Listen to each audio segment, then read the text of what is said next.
किंच पुण्यपापद्वयं पूर्वं व्याख्यातं तेन एव पूर्यते पुण्यपाप आश्रव व्याख्यानं किमर्थम् इति प्रश्ने परिहारम् आह।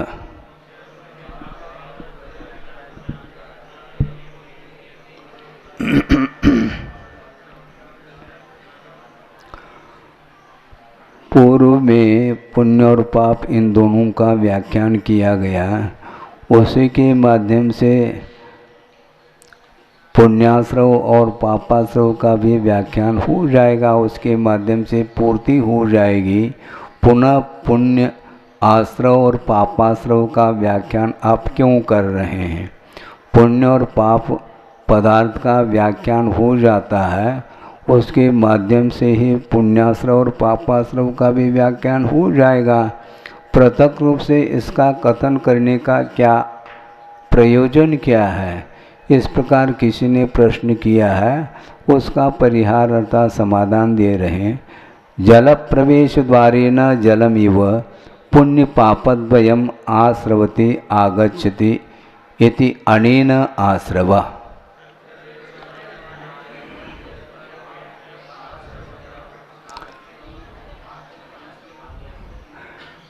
जल प्रवेश का जो द्वार है, उस द्वार के माध्यम से जल आता है। उसी प्रकार पुण्य और पाप ये दोनों जिसके माध्यम से आते हैं, उसका नाम आश्रव है। अत्र अर्थात इस प्रसंग में या पूर्व में ऐसा कहा था, ये आश्रव का व्याख्यान है। अत्र आगमनम मुख्यम, इसमें आगमन की मुख्यता है। तत्र तो अर्थात जहाँ पर पुण्य और पाप का वर्णन किया है, वहाँ पर पुण्य पापद्वयस्य आगमनानंतरम स्थिति अनुभाग बंध रूपेण अवस्थानम मुख्यम इति एतत् विशेषः। जहाँ पर पुण्य और पाप का व्याख्यान किया था, वहाँ पर पुण्य और पाप इन दोनों के आगमन के अनंतर जो स्थिति और अनुभाग रूप जो बंध है, उस बंध के साथ अवस्थान की मुख्यता को लेकर के वर्णन किया था। इतना यहाँ पर विशेषता है। एवं इस प्रकार नौ पदार्थ प्रतिपादक द्वितीय महाअधिकार मध्य पुण्य पापाश्रव व्याख्यान मुख्यतया गाता षट्क समुदायेन षष्ठ अंतराधिकार समाप्त। इस प्रकार 9 पदार्थों की प्रतिपादन करने वाला, उसमें पुण्य और पाप के आश्रव की मुख्यता को लेकर के 6 गाताओं रूप समुदाय के माध्यम से छठा अंतर अधिकार समाप्त हो जाता है। इस प्रकार आश्रव, पुण्याश्रव, पापाश्रव आदि का वर्णन पूर्ण हो गया। अब यहाँ पर संवर पदार्थ का व्याख्यान किया जा रहा है। उसमें भी 1-2 लाइन में पातनिका है, उत्थानिका। अथ ख्याति पूजा लाभ दृष्ट श्रुतानुभूत भोगाकांक्षा रूप निदान बंधादि समस्त शुभाशुभ संकल्प विकल्प वर्जित शुद्धात्म सम्मिति लक्षण परम उपेक्षा संयम साध्ये संवर व्याख्याने इंदी कसाय इत्यादि गाता त्रयीन समुदाय पातनिका। हाँ, अब ख्याति पूजा लाभ देखे गए, सुने गए और अनुभव में आए हुए जो भोगों के आकांक्षा रूप निदान बंधादि जो समस्त शुभाशुभ संकल्प विकल्प हैं, उनसे रहित जो शुद्ध आत्म सम्मिति लक्षण रूप जो परम उपेक्षा संयम है, उसके माध्यम से साधने योग्य जो संवर तत्व है, उसके व्याख्यान में ये इंद्रिय कषाय इत्यादि 3 गाथाओं के माध्यम से यह भूमिका यहाँ पर सामने आ रही है। अथ पूर्व सूत्र कथित पापाश्रवस्य संवरम आख्याति।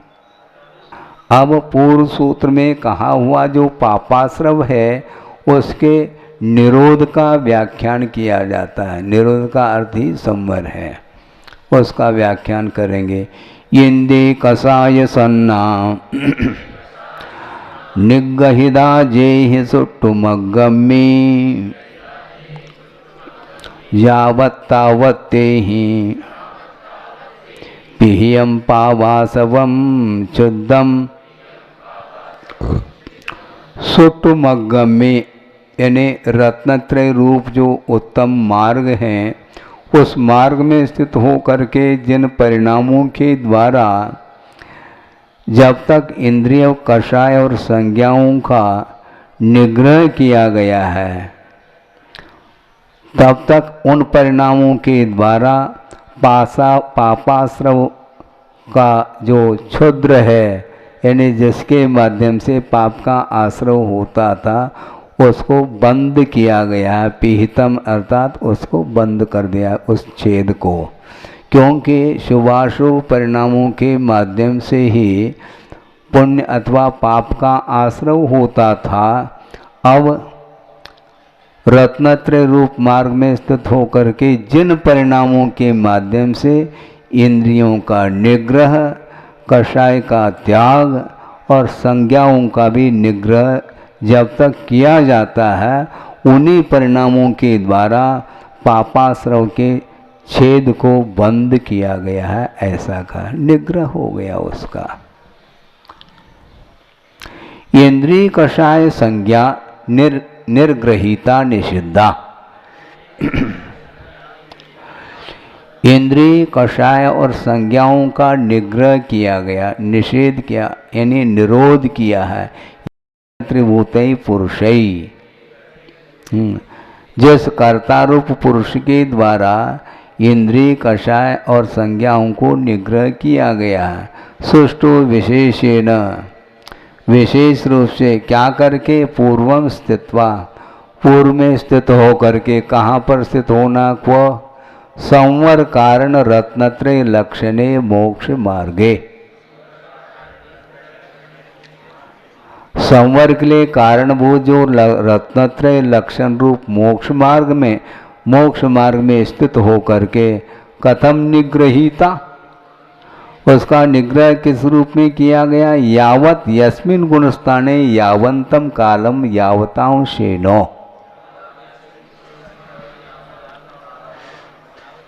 जब तक जिस गुणस्थान में जितने काल तक और जितने अंश के द्वारा इन सब का निग्रह किया गया है, तो उसके माध्यम से संवर होता है।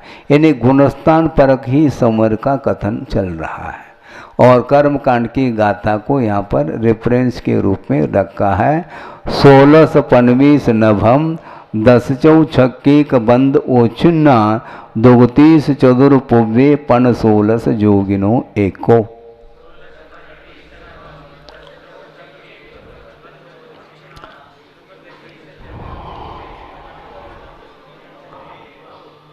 बंद की विचित्र को सूचित करने वाली यह कारिका है। गुणस्थान की अपेक्षा से प्रथम गुणस्थान में 16 प्रकृतियों की विच्युति होती है, द्वितीय गुणस्थान में 25 अर्थात 25 की, तीसरे गुणस्थान में किसी भी प्रकृति की विच्युति नहीं होती है, इसलिए नभम कहा, यानी शून्य अर्थात किसी भी प्रकृति की विच्युति नहीं। और चतुर्थ गुणस्थान में 10 प्रकृति की विच्युति, पंचम गुणस्थान में 4 की विच्युति, छठे गुणस्थान में 6 की और सप्तम गुणस्थान में 1 देवाई की बंद विच्युति। और इसी प्रकार दुगतीस चतुर पुव्वे अपूर्व कर्म गुणस्थान में कुछ भाग हैं, उनमें ऐसे 3 भाग हैं जिनमें क्रमशः 2 प्रकृति की, फिर 30 प्रकृति की और लास्ट में 4 प्रकृति की बंद विच्युति होती है। टोटल 36 प्रकृतियों की विच्युति अष्टम गुणस्थान में होती है। फिर बाद में पन अर्थात 5 प्रकृति की विच्युति 90वें गुणस्थान में, 10वें में 16 प्रकृति की, 11वें 12वें गुणस्थान में किसी भी प्रकृति की विच्युति नहीं होती और 13वें गुणस्थान में मात्र 1 प्रकृति की विच्युति होती है।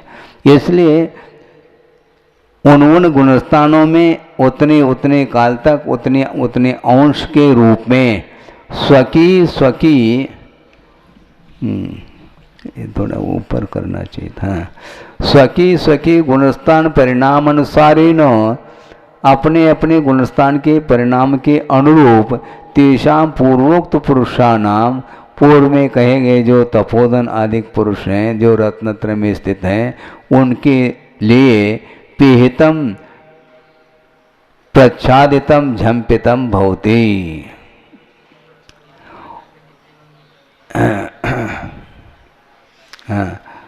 उस गुणस्थान के परिणाम के अनुरूप पूर्व में कहे हुए जो पुरुष हैं उनके लिए ये छेद को आच्छादित किया गया है। किसका आच्छादन हुआ? पापाश्रव छिद्रम पाप आगमन द्वारम इति। पापाश्रव के छिद्र को यानी पाप के आगमन के द्वार को बंद किया गया है। इससे स्पष्ट है कि निर्जना जो होती है वह संवर पूर्वक ही होती है। आश्रव पूर्वक भी निर्जना होती है क्या महाराज? जहाँ होती तो है, क्योंकि सम्यक दर्शन के अभाव में कर्मों की निर्जना तो होती है, क्योंकि जितनी अवधि को लेकर के, जितनी स्थिति को लेकर के कर्म का आश्रव अथवा बंद हुआ है, उस अवधि के पूर्ण होते ही वो पूर्व में आए हुए जो कर्म स्थित थे सत्ता में, वो उदय में आकर के निर्जरित होकर के चले जाते हैं। इसको बोलते हैं निर्जरा। किंतु जिस समय निर्जरा हो रही है उन कर्मों की, पूर्वबद्ध कर्मों की, उसी समय आश्रव भी निरंतर होता चला जाता है। इसलिए मोक्ष मार्ग में आश्रव पूर्वक निर्जरा की कोई भी है, उसकी कोई सार्थकता नहीं है। इसलिए आचार्यों ने ये कहा है गज स्नानवत निर्जरा ठीक नहीं मानी जाती। गज स्नान का अर्थ क्या महाराज? हाँ, सबको ज्ञात है। जिनको ज्ञात नहीं वो सुन ले पीछे वाले भी, क्योंकि वो भी तो शामिल है, निर्जरा करने के लिए आए हैं वो भी। गज स्नान का अर्थ ये है कि सरोवर में हाथी पहुंच गया है अपनी गर्मी को शांत करने के लिए और अपने प्यास को बुझाने के लिए पहुंच गया है, और अपने यथेष्ट जिसको बोलते हैं अपनी इच्छा के अनुरूप जल का पान किया और शरीर को भी जो गर्मी लग रही थी उसके माध्यम से उसको शांत कर दिया, और उसका शरीर जो है स्नान करने के कारण स्वच्छ हो गया है। किंतु बाद में वो सरोवर से बाहर आकर के अपने ही सूंड के द्वारा अपने माथे पर धूल को उछाल लेता है। तो इस प्रकार अर्थ यह है वो स्नान करने की कोई भी सार्थकता सिद्ध नहीं होती है। हाँ, उसी प्रकार संवर तो न करो और निर्जरा की बात करो। दूसरा उदाहरण ये भी मिलता है ग्रंथों में, घटी यंत्र की भांति है। ये घड़ों की माला है और उसमें यंत्र के माध्यम से वह माला चलती है और एक एक घड़े नीचे पहुंच करके भरते चले जाते हैं। भर करके ऊपर आते हैं तो खाली होते हैं और ऊपर खाली वाला नीचे पहुंच जाता है। ये चक्र है। उसी प्रकार आश्रव भी इधर जारी है और इधर निर्जरा भी हो रही है। उस प्रकार की निर्जरा मोक्ष मार्ग में सहायक सिद्ध नहीं होती। इसलिए संवर पूर्वक करो तप प्राणी कहा है। संवर पूर्वक तप करो, यानी मिथ्या दृष्टि का जो तप है वह संवर के लिए कारण नहीं है, सिद्ध होता है। उसको बाल तप की संज्ञा दी है आचार्यों ने। नवे ग्रह में 31 सागर की आयु को लेकर के एक जीव पहुंचा है देव पर्याय में, और वहां पर मिथ्यात गुणस्थान के साथ रह रहा है और 31 सागर के आयु तक उसकी सुकुल्लेशा भी बरकरार बनी हुई है। इसके बावजूद भी वह एक भी प्रकृति का संवर करने वाला नहीं होता। शुक्लेशाय महाराज ले, उससे क्या होना है? क्योंकि संवर और निर्जरा, संवर पूर्वक जो निर्जरा होती है उसके लिए क्षायोप्रेमिक भाव का होना अनिवार्य है। क्षौप्रेमिक हो अथवा क्षायिक हो अथवा औप्रेमिक भाव हो, इसके साथ ही संवर का संबंध जुड़ा हुआ है। औदैहिक भाव के साथ कभी भी संवर नहीं हो सकता। क्या? औदैहिक भाव के साथ संवर संभव नहीं, और संवर के अभाव में निर्जरा को लेकर के हमें करना क्या, उससे क्या प्रयोजन सिद्ध होगा? क्योंकि अनादि मिथ्या दृष्टि उसको बोलते हैं जिसने अतीत काल में एक बार भी सम्यक को उपलब्ध नहीं किया, उत्पन्न नहीं किया। वो अनंत काल से वह उसकी मिथ्यात्व की धारा चली आ रही है, और कर्मों की निर्णय भी समय समय पर हो रही है, क्योंकि स्थिति पूर्ण होते ही वह फल दे करके वह कर्म चले जाते हैं। किंतु संवर नहीं हो पा रहा है, क्योंकि संवर के लिए जो कारण चाहिए उसका अभाव है।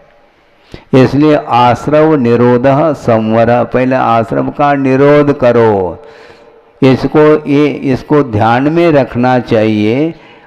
आरोग्य की दृष्टि से भी हम कुछ विषय रखना चाहते हैं, वह ये है, रोग होते ही उसका ट्रीटमेंट हम प्रारंभ करते हैं, किंतु उस ट्रीटमेंट से कोई भी हल नहीं निकलता। इसलिए नहीं निकलता, दवाई का हम प्रयोग कर रहे हैं, किंतु जो वो रोग जो आया है वह किस कारण से आया है उसको रोको। क्योंकि जिस कारण से रोग आया है उस द्वार को तो हम बंद नहीं कर रहे हैं, और आया हुआ जो रोग है उसको हम निष्कासित करने के लिए प्रयत्न कर रहे हैं, दवाई का प्रयोग कर रहे हैं। उस दवाई के माध्यम से होना कुछ भी नहीं है। हो सकता है वह आया हुआ जो रोग निष्कासित हो सकता है, किंतु आया क्यों, इस ओर भी तो ध्यान दो। कर्म का आश्रव जारी है और आप निर्जरा करना चाहो तो उससे क्या प्रयोजन सिद्ध होता है। इसलिए जिस कारण से रोग आया उन कारणों से परहेज रखने की आवश्यकता है। दवाई तभी लागू होगी जब परहेज रखोगे। किसका परहेज महाराज? जिसके द्वारा रोग आया उसका परहेज रखो, बाकी के लिए हमें कहने की आवश्यकता नहीं है। हाँ। खांसी चल रही है और वह दही लेना चाह रहा है। हाँ, दही है, नींबू है, लौंजी बोलते हैं आप लोग, ये लौंजी, नींबू की लौंजी और आम की लौंजी है महाराज। हाँ, बहुत अच्छा लगता है, ऐसा बोलते हैं। और ठीक है, आपको अच्छा लगे तो आप ले लो। हाँ,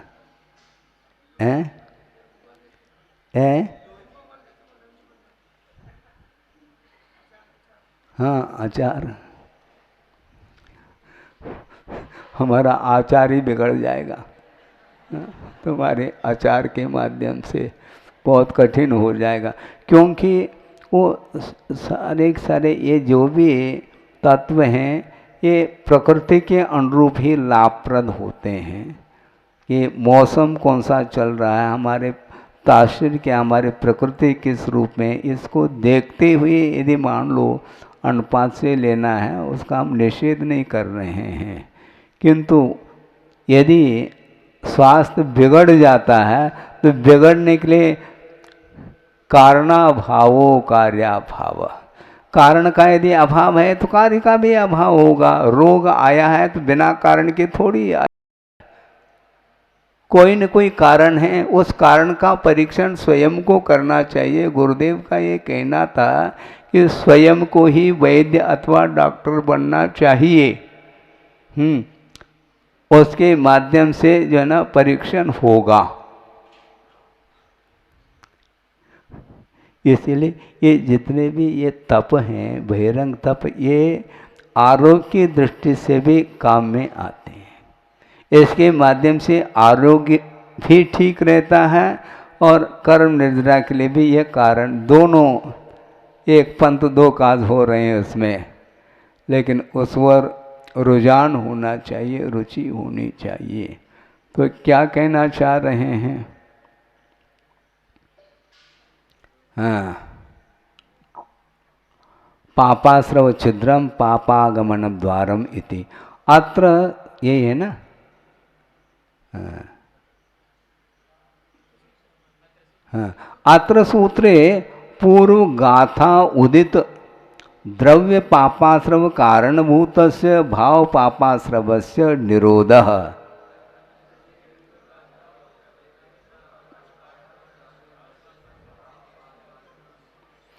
पूर्व गाथा में कथित जो द्रव्य पापाश्रव के लिए कारणभूत जो भाव पापाश्रव है, उसका जो निरोध है, वही वस्तुतः द्रव्य पापाश्रव संवर कारणभूत भाव पापाश्रव संवरः ज्ञातव्य इति सूत्रार्थः।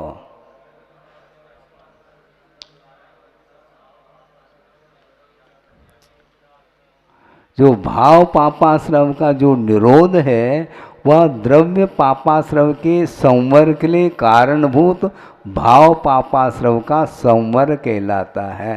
यानी भाव संवर के बिना द्रव्य संवर नहीं, और भावाश्रव के निरोध बिना द्रव्य संवर नहीं। ये एक दूसरे से ये संबंध को लिए हुए हैं। हाँ,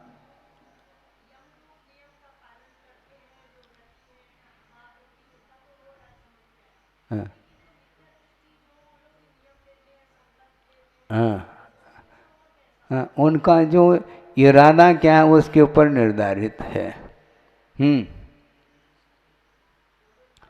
हाँ, कहाँ हुआ है ना, धर्म की आराधना वो भी करते हैं, किस उद्देश्य को लेकर के करते हैं यह महत्वपूर्ण है। आराधना महत्वपूर्ण नहीं, उसका उद्देश्य महत्वपूर्ण है। श्रम किया जा रहा है, बाल तप कर रहा है, और विशेष रूप से परिचय और उपसर्ग आदि को भी वह सहन कर लेता है। इसके पीछे उसका क्या लक्ष्य है, उस लक्ष्य के ऊपर ही निर्जरा और संवर निर्धारित है।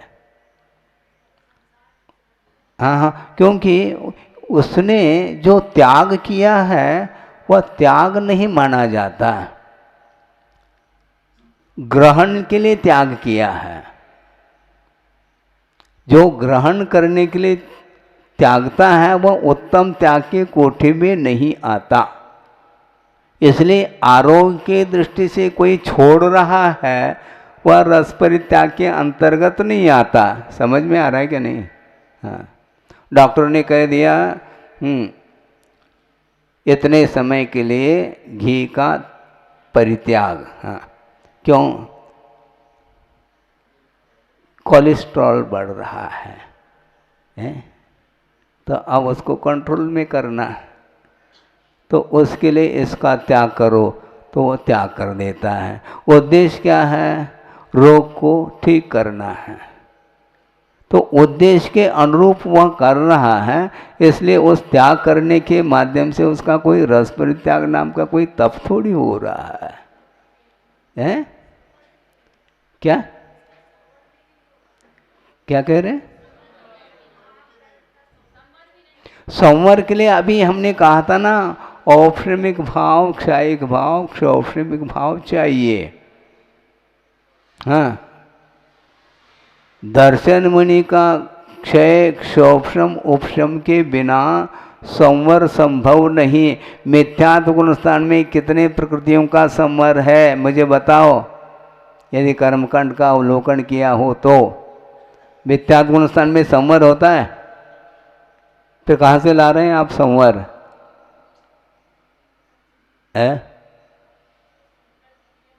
संवर नहीं होगा, स्वयंवर को छोड़ना पड़ेगा। हाँ, संवर के लिए ग्रहण नहीं, आदान नहीं। आदान के लिए यदि छोड़ रहा है तो उसको संवर नहीं होगा। मान लो कि दुकान में ग्राहक गया है, तो वो 100 रुपये का अथवा 1000 रुपये का नोट दे रहा है, दान कर रहा है क्या वो? है उसके बदले अपने को माल लेना है, तो उसको त्याग थोड़ी माना जाएगा। वो वित्त का त्याग कर रहा है क्या? वित्त का दान कर रहा है क्या? नहीं। उस वित्त के माध्यम से कोई वस्तु को खरीद रहा है, उसी प्रकार तप के माध्यम से वह स्वर्ग को खरीदना चाह रहा है, देव पर्याय को प्राप्त करना चाहता है, इसलिए उसका उत्तम तप की कोटि में नहीं आ सकता अथवा उत्तम त्याग नहीं माना जाता। ये पक्की बात है। शुक्लेशा रहो, कुछ भी रहो, वो भयानक उपसर्ग को भी सहन करता है, उफनी कर रहा है, उसकी लेशा में कोई भी परिवर्तन नहीं है। इसके बावजूद भी दर्शन मुनि का क्षय क्षोभम उपशम नहीं हुआ। इसलिए स्पष्ट आचार्यों ने लिखा है कि औदैक भाव के माध्यम से संवर निर्जरा संभव ही नहीं, क्योंकि औदया बंद यरा, औदैक भाव के माध्यम से बंद होता है। औदैक भाव बंद कराने वाले हैं, निर्जरा के लिए वह कारण नहीं हो सकते। वो कौन सा औदैक भाव? मोहनी संबंधी औदैक भाव, अन्य नहीं। हाँ, नहीं तो गति नाम कर्म का उदय, ये भी औदैक भाव महाराज, ये भी बंद के लिए कारण हो जाएगा, ऐसा मानोगे तो 14वें गुण स्थान में भी आयु कर्म का उदय अथवा गति नाम कर्म का उदय, वहाँ पर भी बंद होना चाहिए। ऐसा नहीं। औदैक भाव का अर्थ मोहनी संबंधी, दर्शन मोहनी अथवा चारित्र मोहनी संबंधी जो कर्म का जो उदय होता है, उस उदय के माध्यम से बंद होता है।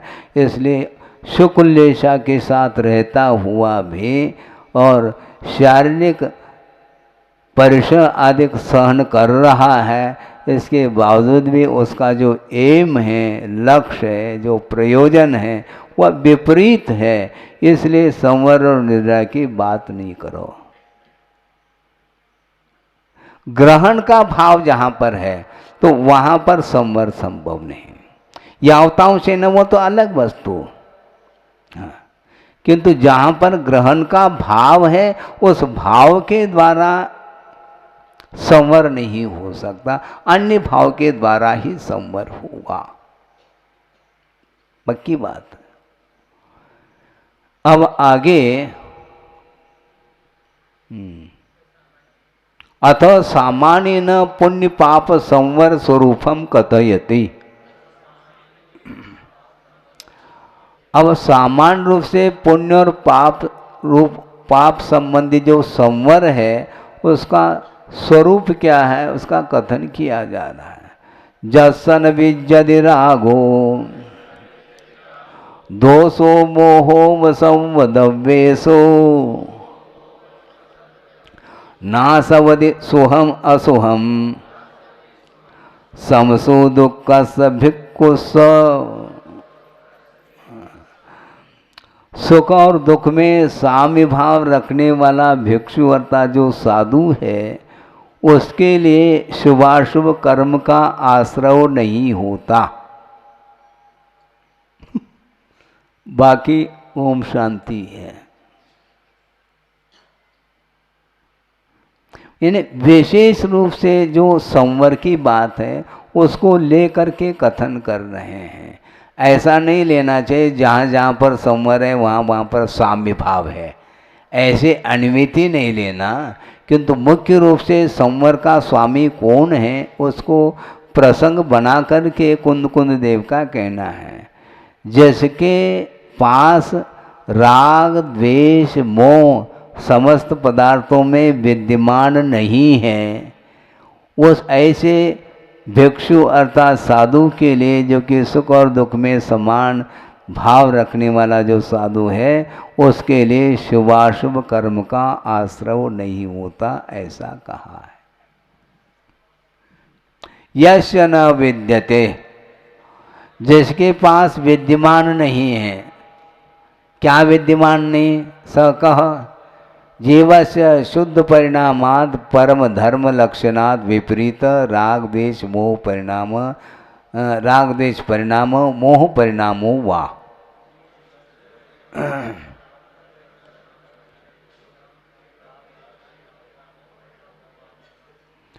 जिसके पास परम धर्म है लक्षण जिसका ऐसा जो शुद्ध परिणाम है, उससे विपरीत जो राग द्वेष रूप परिणाम अथवा मोह परिणाम विद्यमान है, किस पदार्थ को लेकर के? विषयेषु, जो पंचेंद्रिय के विषयों में मोह राग द्वेष भाव जिसके पास नहीं है उसकी बात कर रहे हैं। शुभाशुभ सर्वद्रव्येषु, शुभाशुभात्मक जो समस्त जितने भी पंचेंद्रिय के विषय हैं उनमें राग द्वेष और मोह जिसके पास नहीं है उसके लिए न आश्रवती शुभाशुभ कर्म,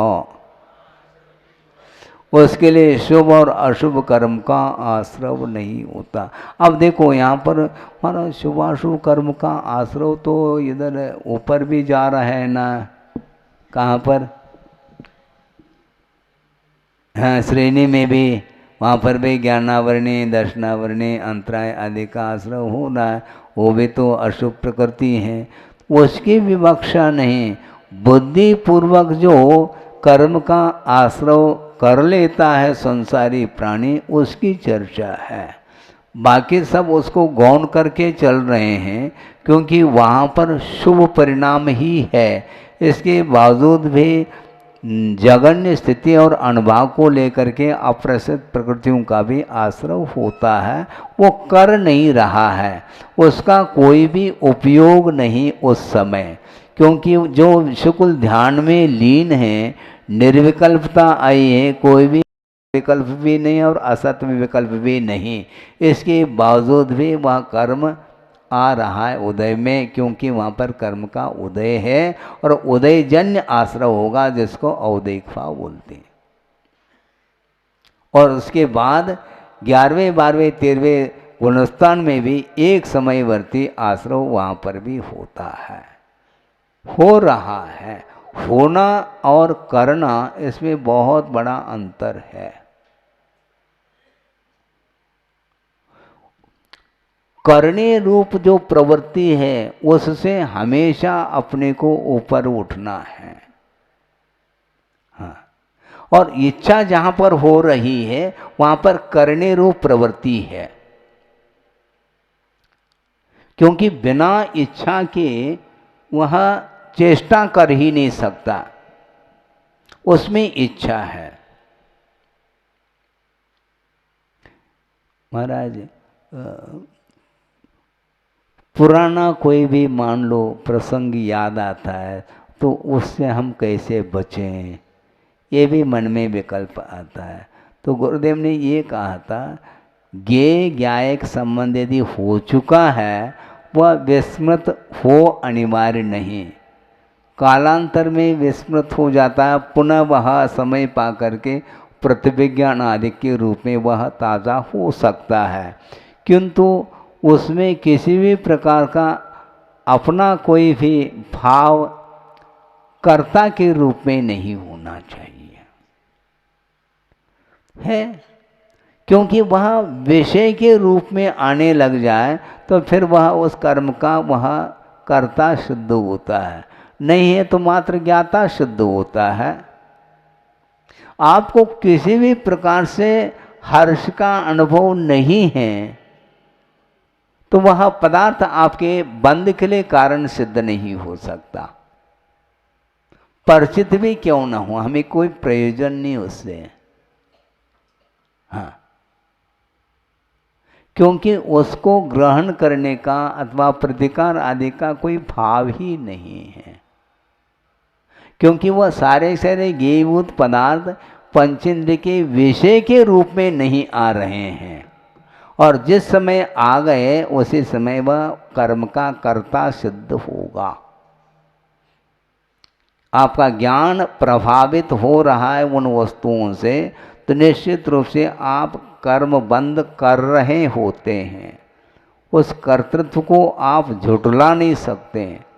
हाँ, हमने बंद नहीं किया, कैसे नहीं किया? बिना इच्छा के बंद हो रहा है क्या? बिना परिणाम के बंद हो रहा है क्या? हाँ, वो किसी भी इंद्रिय का विषय बन सकता है। आप हाथ से ग्रहण करो अथवा न करो, आपने चित्र को देख लिया, देखा क्यों? अपराध कौन है? स्वयं ही अपराधी सिद्ध हो रहे। किसने कहा था उसको देखने के लिए? यदि देखना भी चाहो तो उसको किसी भी प्रकार से उससे आपका उपयोग प्रभावित नहीं होना चाहिए। यदि नहीं है प्रभावित आपका उपयोग तो कर्म बंध का कर्ता आप सिद्ध नहीं होंगे। इतना तटस्थ भाव होना चाहिए। इसी को बोलते हैं समसु दुखो समनो।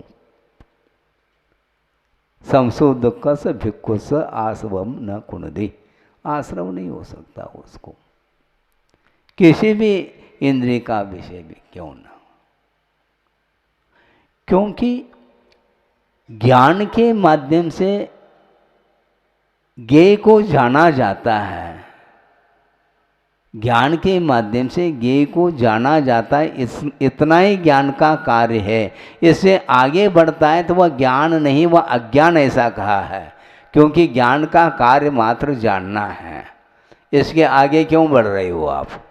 इससे आगे बढ़ गए तो आपका वह ज्ञान नहीं है, वह अज्ञान है।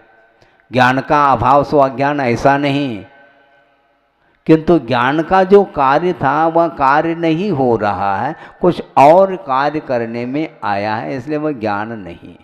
ज्ञान का मात्र इतना ही है, जिसका जैसा स्वरूप है उसको जनाना, ये ज्ञान का कार्य है।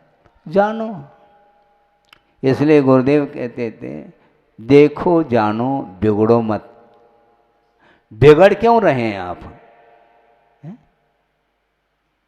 जान लिया तो उसको शत्रु के रूप में जाना। किसने कहा शत्रु के रूप में जाना?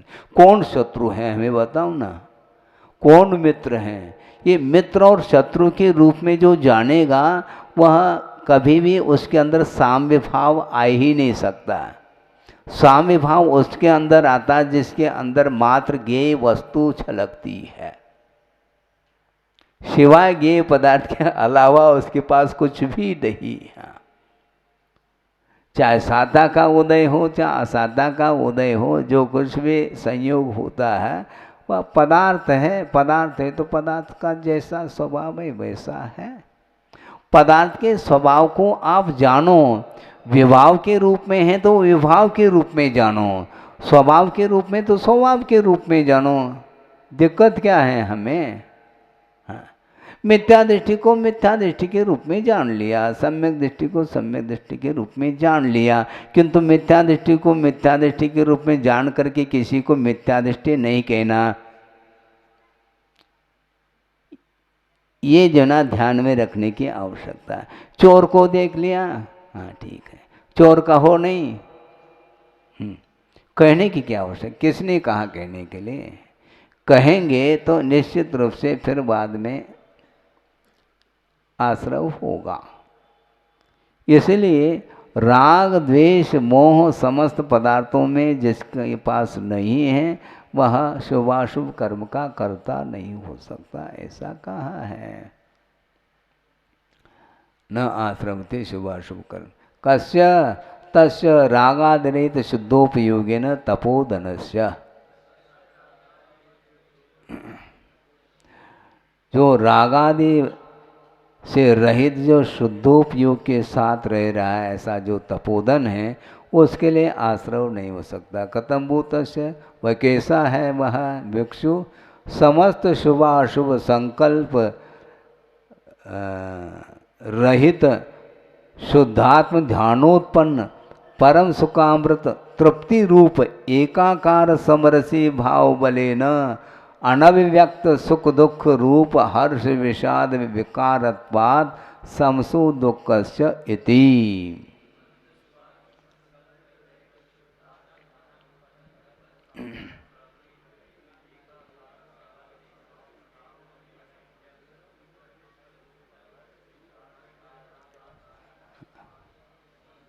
हाँ, समस्त शुभाशुभ संकल्प से रहित जो शुद्धात्मा का ध्यान है, उससे उत्पन्न जो सुकामृत की तृप्ति रूप जो एकाकार समरसी भाव है, उसके बल से जो सुख दुख रूप हर्ष विषाद रूप विकार जिनके अभिव्यक्त नहीं हुए हैं, अनभिव्यक्त ऐसा कहा, इन्हें सुख दुख रूप जो हर्ष विषाद आदि जो विकार भाव जब तक व्यक्त रहेंगे तब तक उसको आश्रव सताएगा, आश्रव होगा।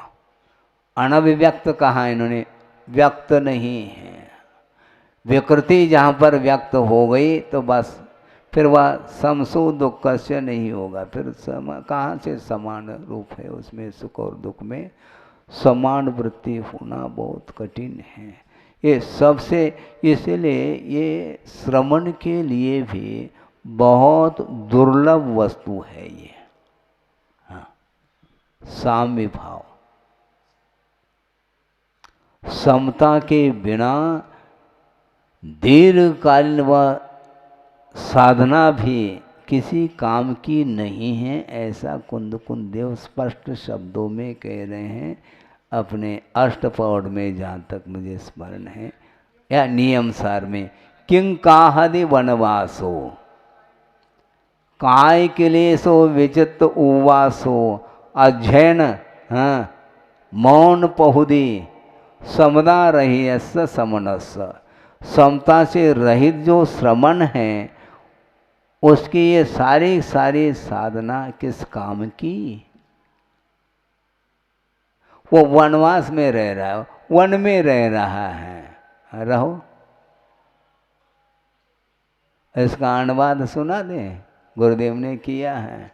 मासोपवास करना, वनवास जाना, आतापनाद तपना, तन को सुखाना, सिद्धांत का मनन, मौन सदा निभाना, ये व्यर्थ है श्रवण के बिन साम्य बाना।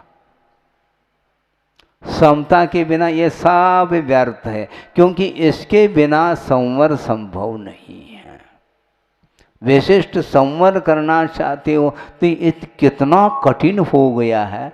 कुंद स्वामी ने साहस किया, साहस ने यथार्थ रूप बताया, क्योंकि भगवान ने जो कहा उसी को तो आपके सामने रख रहे हैं। वो जहोपदेशम परुवेमो, जैसा भगवान ने ऐसा कहा वैसा हम प्ररूपण कर रहे हैं, हम अपने तरफ से थोड़े ही कर रहे हैं।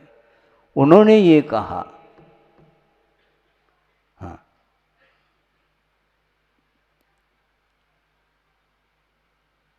क्या कह रहा था मैं?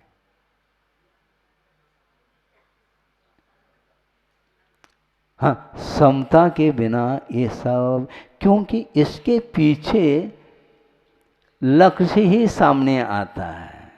इतना सब कुछ ये जो उपक्रम किया जा रहा है, इसके पीछे इस न करने के उपरांत भी समता से वो दूर क्यों है? इससे स्पष्ट है संज्ञा के ऊपर विजय नहीं है। मूर्छा इसके पीछे लगी हुई है। इतना कष्ट सहन करने के बाद भी उसके अंदर मूर्छा भाव का अभाव नहीं हुआ है।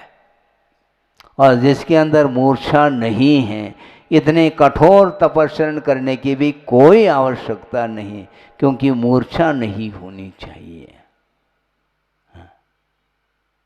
मैं इतना कठोर तप कर रहा हूँ तो आ गया ना मैंने इतना त्याग किया है, तो कुंद देव कहते ये तुम ले सकते हैं क्या? पर वस्तु का सेवन हो सकता है क्या? वस्तुतः देखा जाए तो नहीं हो सकता। जब पर तुम्हारा नहीं है तो मैंने छोड़ा है, ये है जो अहंकार का जो भाव है, ये साथ में क्यों लादे फिर रहे? वो छोड़ भी दिया और छोड़ी हुई वस्तु के प्रति अपना जो एक भाव है, मैंने इतना छोड़ा।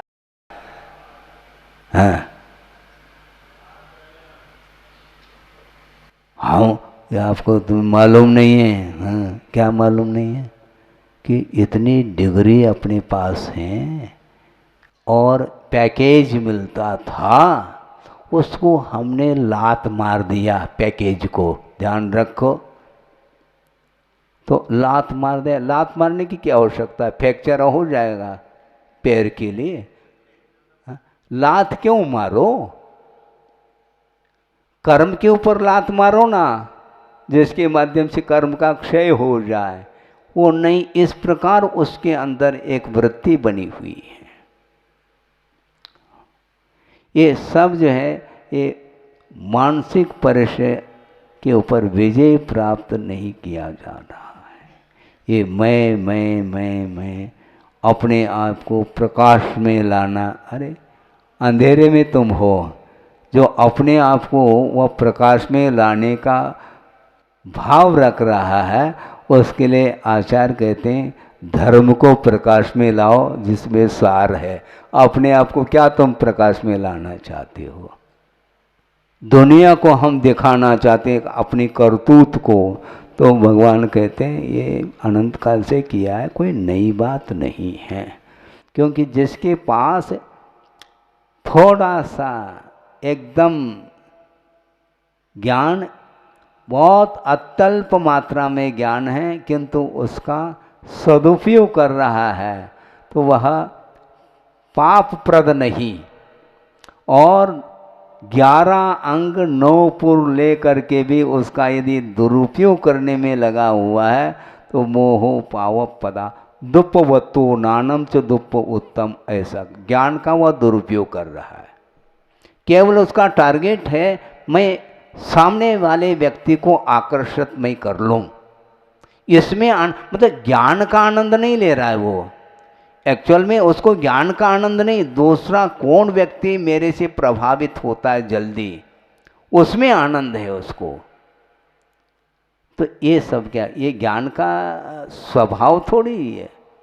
आनंद किसका होना चाहिए?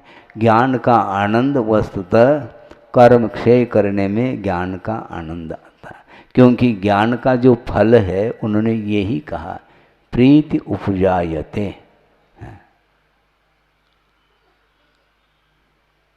यानी आनंद की उत्पत्ति होती। वो कौन सा आनंद?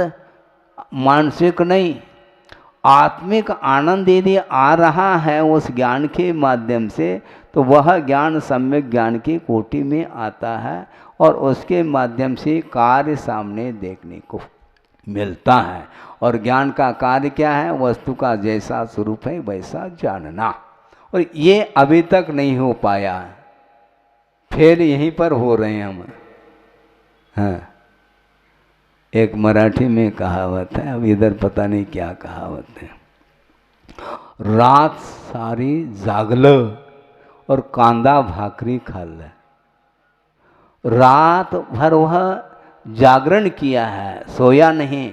मैं कल ये बनाऊंगा, मैं कल ये बनाऊंगा, मैं कल वो बनाऊंगा, इस प्रकार सोचता बैठा है। और सुबह जो है ना, वह प्याज के साथ रोटी खा रहा है। ये क्या वस्तु है? ये सोचो, विचार करो, तुमने क्या बनाया रात भर? कौन सा पकवान बनाया? मैं ये बनाऊंगा, वो बनाऊंगा, इस प्रकार में इस प्रकार है सारा सारा जो है ना, किसी काम का नहीं। जो कार्य क्या कर रहे हो? 11 अंग 9 पूर्व के माध्यम से, सुनो, 11 अंग और 9 पूर्व के माध्यम से तुम करना क्या चाह रहे हो? इतना लंबा चौड़ा ज्ञान होने के उपरांत भी एक भी प्रकृति का वह संवर नहीं कर रहा है। इससे बड़ा अनर्थ और कौन सा हो सकता है ज्ञान के द्वारा? और इधर तुष्मासम घो संतो शिवभूति मुनि, थोड़ा सा ले लिया ज्ञान और बस मोह को दग्ध कर दिया, पहुंच गए ऊपर। और अपन देख रहे हैं, क्योंकि हम प्रभावना करने का चक्कर अपने साथ चल रहा है ना। हम दूसरे को प्रभावित करना चाह रहे हैं। हमारा आत्मतत्व धर्म से कहाँ तक प्रभावित है, उस ओर बिल्कुल ध्यान नहीं है। और ये रात दिन यही होता रहेगा। इसलिए जो श्रमण होते हैं, जो वैराग्यशील होते हैं, वो बहुत उनके अंदर निरीता रहती है। आखिर ये सब क्या है? ये गोरख धंधा, इसी को बोलते हैं। इससे कोई भी प्रयोजन सिद्ध नहीं हो रहा, केवल श्रम है ये, इसके द्वारा और कुछ नहीं, श्रम ही हो रहा है। उसके द्वारा जो होना चाहिए वो कार्य नहीं हो रहा है ना। कहाँ तक कहे इसके लिए? तो ये कहा अत्र, ये है ना, हाँ, अत्र शुभाशुभ संवर समर्थ शुद्धोपयोग भाव संवर।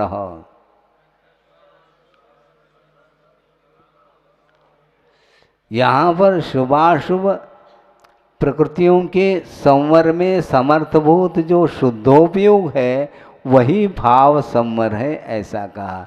और भाव संवर आधारेण नवतर कर्म निरोध द्रव्य संवर इति तात्पर्यार्थ हो।